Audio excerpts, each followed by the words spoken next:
चलिए नमस्कार। MP police constable 2025 physical के एडमिट कार्ड आ चुके हैं। आप एमपी ईएसबी की वेबसाइट पर जब जाएंगे तो आपको एडमिट कार्ड मिल जाएगा। अभी हो सकता है कुछ लोगों के एडमिट कार्ड ओपन नहीं हो रहे हैं, कुछ देर में आप ट्राई करते रहिए, ओपन हो जाएगा। इंग्लिश वाली जो वेबसाइट है उसमें अभी शायद अभी जस्ट ही अपडेट हुआ है, हिंदी वाली में हो चुका था थोड़ी देर पहले। यहाँ पर अगर आप देखेंगे तो आपका जो एडमिट कार्ड है एमपी ईएसबी की वेबसाइट पर। अच्छा, एक बात और ध्यान रखना, डेट ऑफ बर्थ आप दो तीन तरीके से डालकर देखना, कभी अगर ओपन ना हो तो डैश लगाकर स्लेश लगाकर नॉर्मली भी हो जाएगा, लेकिन मैंने ये डैश लगाकर किया था तो मेरा जल्दी ओपन हो गया था अभ्यर्थी का एडमिट कार्ड। इनका दिया हुआ है कि जो सीरियल नंबर सबसे ऊपर यहाँ दिया हुआ है, जो भी 50 60 70 आपका जो भी सीरियल नंबर होगा वो यहाँ दिया हुआ है। और रतलाम में इनका फिजिकल होगा, 10 मार्च इनका फिजिकल डेट है। किस जगह होगा ये भी ग्राउंड का पता दिया हुआ है, सुबह 6 बजे इनको जाना है। ये इनका मतलब मेन समय है, तो आप सभी को भी सुबह 6 बजे जाना है। ऐसे ही एक एडमिट कार्ड और है, तो यहाँ पर सुबह 6 बजे आप लोगों को जाना है। अच्छा, इसकी एक और पीडीएफ है जिसमें सारे इंस्ट्रक्शन दिए हुए हैं कि क्या क्या ले जाना है, क्या है। जैसे ये देखो ऑनलाइन परीक्षा में सफल अ, उम्मीदवार को ईएसबी की वेबसाइट से अपना सूचना पत्र डाउनलोड कर निर्धारित शारीरिक प्रवीणता परीक्षा स्थल पर पहुंचे। सभी उम्मीदवार को उनके निर्धारित दिनांक को ही पहुंचना है। उम्मीदवार को शारीरिक प्रवणता के लिए जो दिनांक व स्थान सूचित किया गया है उस स्थान में कोई परिवर्तन नहीं किया जाएगा। अब आपको दस्तावेज परीक्षण के लिए उम्मीदवारों को निम्न दस्तावेज लाना अनिवार्य है। पहला तो आपका आधार कार्ड ले जाना है। जन्म तिथि के प्रमाण पत्र के रूप में जन्म प्रमाण पत्र अथवा हाई स्कूल या इंटरमीडिएटर जो 10+2 की अंक सूची है उसको आप जन्म तिथि के रूप में ले जा सकते हैं, जिनमें आपका जन्म तिथि हो वो ले जाना है। शैक्षणिक योग्यता संबंधी प्रमाण पत्र, मतलब आपके डॉक्यूमेंट वेरिफिकेशन होगा तो आपने जो जो भी कर रखा है, आपने जो दर्शाया है, ग्रेजुएशन है, 12th पास है, या आपने जो डिग्री विग्री की है वो सारी ही लेके जाना है आपको, क्योंकि लिखा है ना शैक्षणिक योग्यता संबंधी प्रमाण पत्र। आगे जैसे इन्होंने कहा है, शायद ये आपको नहीं दिख रहा होगा, इसको मैं थोड़ा सा जूम करने की कोशिश करता हूँ। ये देखिएगा,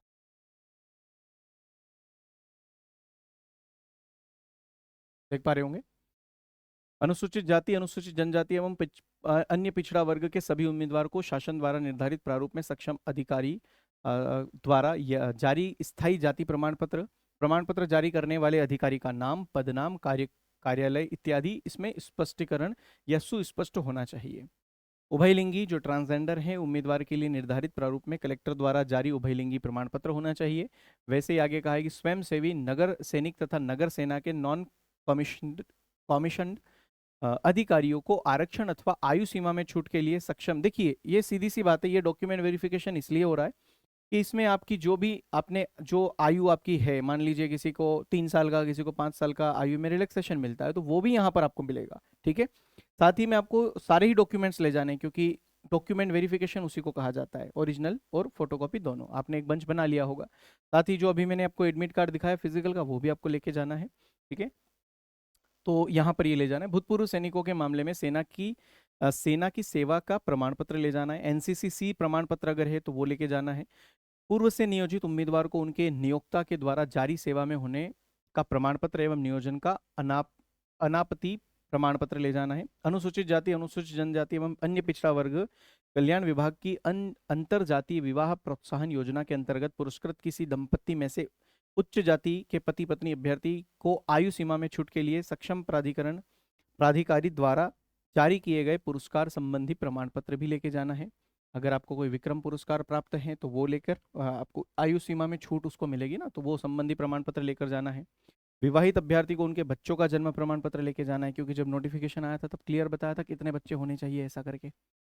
विवाहित अभ्यर्थी को उनके बच्चों का प्रमाण पत्र। आरक्षित वर्ग के उम्मीदवार हेतु मध्य प्रदेश राज्य का मूल निवासी प्रमाण पत्र, अर्थात समस्त प्रकार के आरक्षण की पात्रता हेतु मध्य प्रदेश राज्य का मूल निवासी प्रमाण पत्र होना आवश्यक है। आप मध्य प्रदेश के ही हैं तो उसके लिए जो जो छूट मिलेगी, मूल निवासी आपको लेकर जाना है।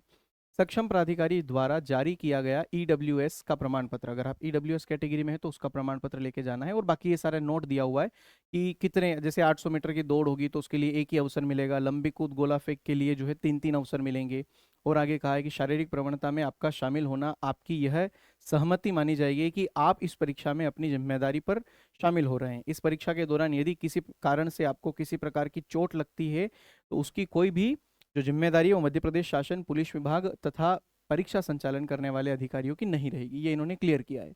और जाहिर सी बात है, जैसे आप सभी जानते हैं लास्ट टाइम ऐसा हुआ था, गर्मी की वजह से कुछ लोगों की तबीयत वगैरह भी खराब हुई थी। और बाकी चीज़ें भी यहाँ दे रखी है कि आपको 100 में से इतने अंक लाने ही जरूरी है, तभी आपको पास माना जाए। पास से मतलब आगे आपका डॉक्यूमेंट वेरिफिकेशन होगा। ये तो सिर्फ कहने वहने की बात है, आपको पता है आपको हाईएस्ट नंबर लेके जाना है, ये आपको फिल करके जाना है पूरा। तो ये आपको MPESB की वेबसाइट पर मिल जाएगा। वहाँ एक लिंक है, वहाँ पर ऑप्शन पर क्लिक करेंगे तो ये पूरी PDF खुल जाएगी, आप आराम से बैठकर पढ़ सकते हैं। ठीक है, तो बहुत बेहतरीन तरीके से अब आपको फिजिकल करना है, आपका फिजिकल बहुत अच्छे से जाए ऐसी मैं कामना करूंगा भगवान से। और कम समय मिला है तो बहुत सारे लोग हो सकते हैं लेट लगे होंगे फिजिकल करने में। पता था उनको कि लगभग साल भर का, लास्ट टाइम भी समय मिला था, इस बार भी शायद साल भर का समय मिले, लेकिन ऐसा नहीं है, इस बार जल्दी फिजिकल हो रहा है। तो होड़ मत करिएगा कि पिछली बार की तरह बहुत अच्छा स्कोर बहुत ज़्यादा लोग करेंगे। वो लोग जो कम टाइम फिजिकल किया है उनका स्कोर कम ही बन रहा होगा। हाँ, जो निरंतर फिजिकल करता रहता है बाकी एग्जाम्स के लिए भी, तो उनका फिजिकल अच्छा बन रहा होगा, 90+ शायद ही उनका बन रहा होगा, बाकी सभी का कम ही बन रहा होगा, ऐसा मुझे लगता है। और मेरी कुछ स्टूडेंट से जब बात हुई थी तो वो भी यही बता रहे थे। बाकी जो बंदा बहुत दम रखता है, कंटिन्यू फिजिकल कर रहा है, उसका अच्छा भी बन रहा होगा।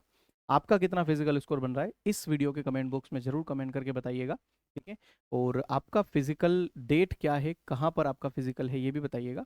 बाकी बेस्ट ऑफ लक, अच्छे से आप फिजिकल दीजिए, पास होकर आइए, वर्दी पहनेंगे, फोटो खिंचवाएंगे, घर वालों का नाम रोशन करेंगे। धन्यवाद, जय हिंद, बाय बाय।